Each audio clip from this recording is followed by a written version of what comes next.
25 days, 25 successful cases, day 23. Internal bleeding piles. ఒక male patient around 38, around 40 years.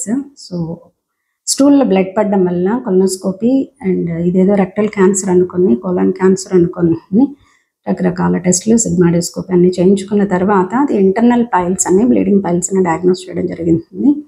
So internal bleeding piles 3rd degree, తప్పకుండా surgical case అని చెప్పి, so already ఇతనికి past history of surgeries ఉన్నాయి. So భయపడి మళ్ళీ surgery అంటే భయపడి సో తినడం మానేసి చాలా ఎనమిక్గా, చాలా వెయిట్ లాస్ తోని ఇబ్బందికరమైన సిచ్యువేషన్లో క్లోజెట్ నిండా బ్లడ్ పడుతుంది, ఏమైపోతారో అన్న అలాంటి కేసు నా దగ్గరికి రావడం జరిగింది.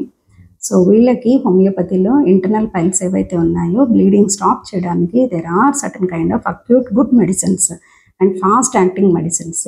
సో ఈ కేసు, ఈ స్టడీ ఎవరైతే వింటున్నారో ఆలస్యం చేయకుండా హోమియోపతికి వస్తే ఎంత ఫాస్ట్గా తగ్గుతుందనే దానికి సింపుల్ ఎగ్జాంపుల్. అండ్ ఈ పేషెంట్ ఇతను మోర్ దాన్ 1 year సఫర్ అవుతూ వస్తున్నాడు.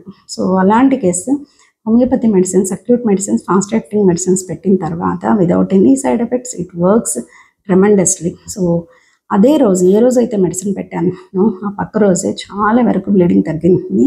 ఏదైతే క్లోజెట్ నిండా ఉండి అతను తినడానికి కూడా భయపడుతూ ఇబ్బంది పడుతున్నాడు, పక్క రోజు కాస్త పెయిన్ తగ్గి, ఆ ప్రికింగ్ పెయిన్ తగ్గి హ్యాపీగా లేచి కూర్చొని తినడం అనేది జరిగింది. అలా మెడిసిన్ వాడుతూ ఉన్నప్పుడు within 7 days bleeding totally arrested.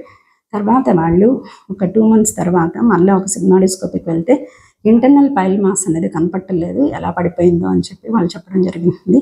Homeopathy does wonders. Choose homeopathy and visit the mighty homeopathy.